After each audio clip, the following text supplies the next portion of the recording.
my greatest passions is gardening. It's the reason we bought this house primarily. So for nearly 25 years, that's where I've spent some of my happiest times, but also some of my most painful times. I was in charge, I was in control, and the garden was going to do what I wanted it to do. It didn't. And when it didn't, there was great despair. When the raccoons came rampaging through the garden every hot September and October and destroyed the ground cover, what was I going to do? I would go out and rail and be angry and upset and wonder how the garden was ever going to handle that. Same thing with the gophers. Every year I would plant hundreds of tulip bulbs, and every winter the gophers would come and eat at least half of them. And in the spring, lo and behold, I'd be surprised and be upset and angry about all the tulips that didn't bloom and sort of forget about the ones that had bloomed.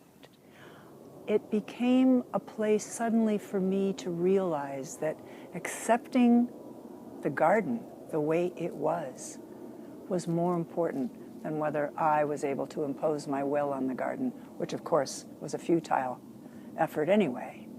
And so as things happened in the garden that were other than what I had planned, as things that in the old days I would have said were failures took place, I suddenly found that new doors opened and things that were somehow not as I had imagined them could be gateways to new things. And there are still a multitude of things that are challenges, still a multitude of things that may not go the way I want them or had thought that they might go.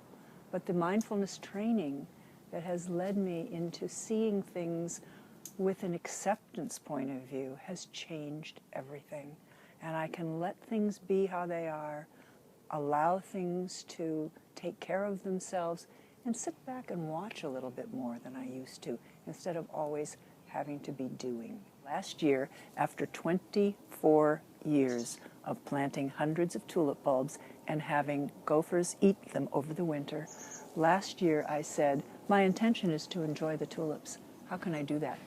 I planted them in pots, and guess what? They all came up, and there wasn't a sign of a gopher in the garden afterwards.